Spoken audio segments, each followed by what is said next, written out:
querían saber el por qué yo no había anotado con el apellido del padre.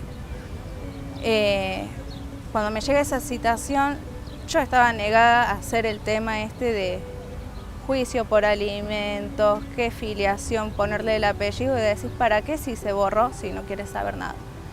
Pero bueno, después conversando con mi mamá fue que me di cuenta de que, ¿por qué? Si son los derechos de mi hija, o sea, mi hija come, mi hija se viste, mi hija necesita ir al colegio.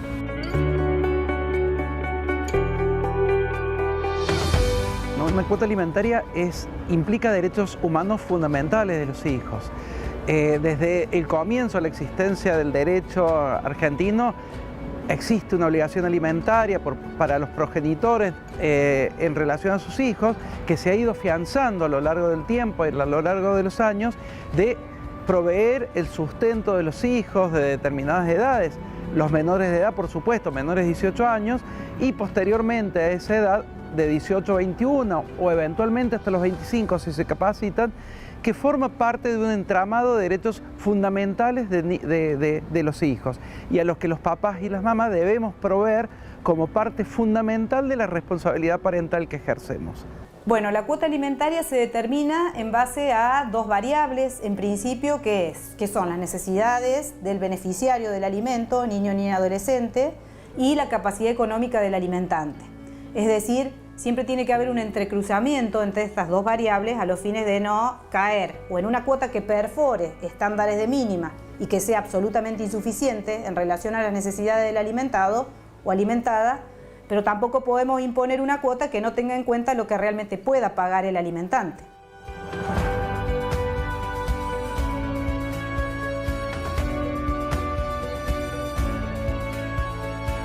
La ciudadanía cuenta con la asesoría que funciona en los tribunales de familia y que cumple tres funciones: la conciliatoria en la etapa previa al juicio, la de patrocinio gratuito para aquellos que no pueden acceder a un abogado particular y la representación complementaria de niños, niñas y adolescentes en los juicios que se tramitan en estos tribunales.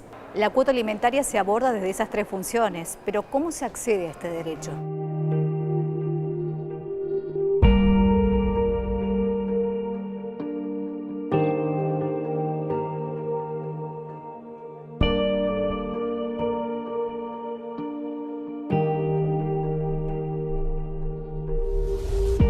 Dos vías. Por un lado está esa etapa previa al juicio, esa etapa prejurisdiccional o etapa conciliatoria, que es la primera vía de acceso a la justicia acá en los tribunales de familia, porque si uno no tiene juicio previo, implica poder acceder de una manera más informal, inmediata, gratuita también, a un primer, digamos, tipo de trámite que consiste en un encuentro o más, si fuesen necesarios, entre la persona a quien se le reclaman los alimentos y quien reclama los alimentos y el asesor o asesora o los auxiliares colaboradores de las asesorías de familia que ofician de intermediarios, de conciliadores.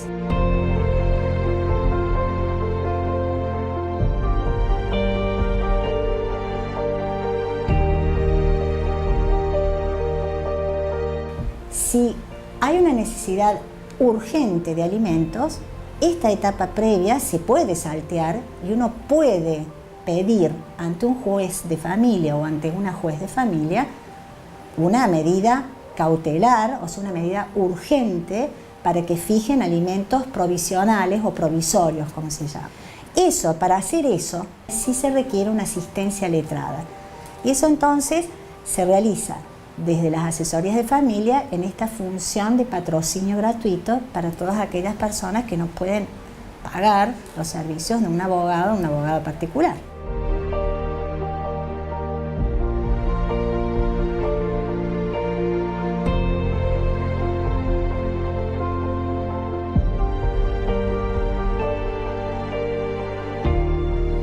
Si bien yo no puedo trabajar, por ejemplo, porque tengo a mi hija chiquita, no tengo quien me la cuide.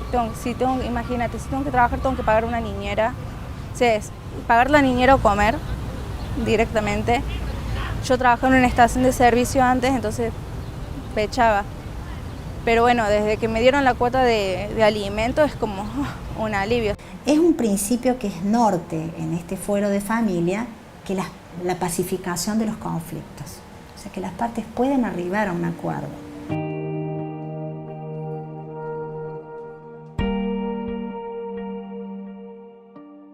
Así como hay muchos casos en los que se llega a buen puerto con la cuota alimentaria, en otros los deudores de esta prestación la incumplen.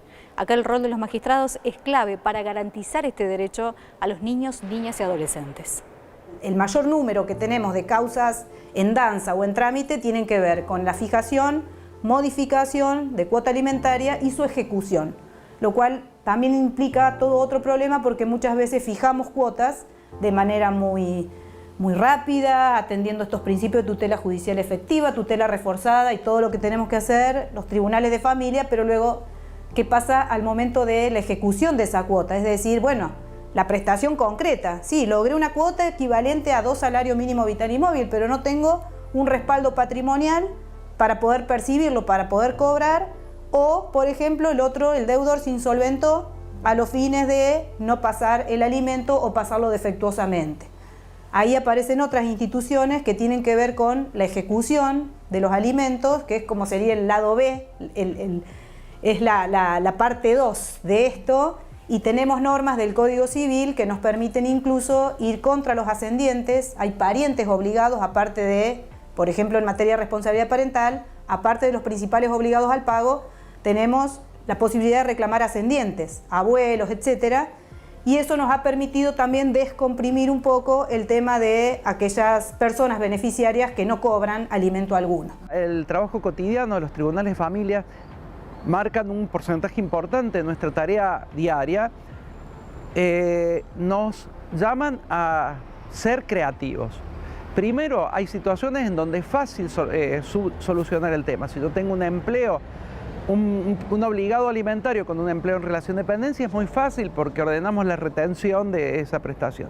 Si tiene bienes que pueden ser embargados, también es fácil hacer frente a la obligación alimentaria. El gran problema viene esas personas que no tienen ingresos registrados, que no podemos a través del embargo de sus bienes lograr un cumplimiento.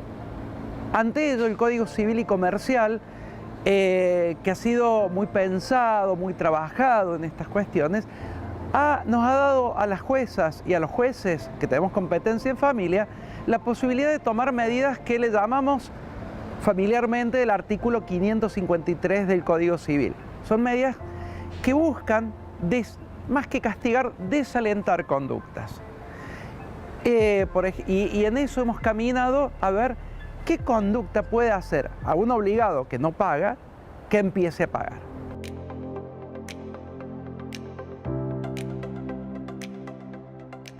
Hemos tomado medidas de distintos tipos, algunas que han sido muy rimbombantes, han tenido mucha repercusión pública, que el obligado no pudiera entrar a la cancha de fútbol, que no pudiera entrar a determinados lugares de diversión, prohibiciones de salidas del país, retención de los carnets de conducir, pero eso no podemos decir. Por ejemplo, si yo a una persona que nunca ha ido a la cancha le impido ir a la cancha, de ningún sentido va a servir esa medida. Yo en esto, no solamente como juez, sino como estudioso del derecho de las familias, le digo, la doctrina del zapato a su medida. Hay que buscar el zapato que le incomode a esa persona, para que una vez que le ha incomodado ese zapato, pueda querer sacárselo cumpliendo. Entonces, para eso necesitamos que quien viene a reclamar el incumplimiento nos señale, porque quien mejor sabe qué le puede molestar, qué puede incomodar a esa persona, es quien más lo conoce o quien más cerca está.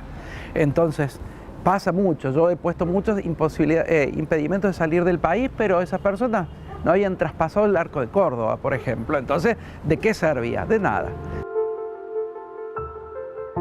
Y otra forma también que viene al lado de esto es que el Código Civil también habilita de una forma mucho más rápida, mucho menos difícil de encarar la obligación alimentaria por parte de los abuelos. de los abuelos ante el incumplimiento del primer obligado. Es un problema porque muchas veces vemos cómo se superponen vulnerabilidades, porque de un lado tenemos a un niño que por su sola condición de persona en desarrollo tiene esta necesidad, niño ni adolescente, pero tenemos un sujeto pasivo, del polo pasivo en la relación procesal, que es una persona vulnerable, porque es un adulto mayor que cobra una pensión de mínima. Entonces vemos cómo muchas veces estos segmentos de vulnerabilidades confluyen y ahí hay que tener mucho criterio y mucho tino para poder fijar una cuota ecuánime y equilibrada que no desproteja a alguno de los miembros de la relación jurídica procesal. Antes yo a mi hija le tenía que prohibir, no sé, de comprarle un par de zapatillas y hacérselas tirar, porque es la verdad, no llegaba, no había forma. Pero bueno, con la cuota alimentaria le puedo comprar un par de zapatillas, puedo decir, ¿te gusta esta remera, hija? Te compro la remera porque te hace falta. O sea, no privarla de un montón de cosas que antes lo hacía. Tenés una cuota que gracias a Dios con eso le puedes dar de comer y puedes estar un poquito mejor. Es algo que le corresponde a la criatura, es algo que le recorresponde.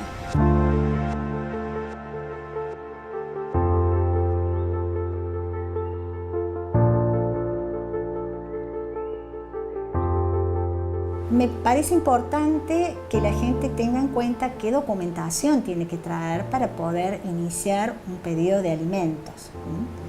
Si yo vengo en representación de mis hijos menores de edad, necesito no solamente dar mis nombres completos, mi número de DNI, mi domicilio actual y un teléfono de contacto, sino igual información también en relación a la persona a la que se le va a requerir los alimentos, ¿sí?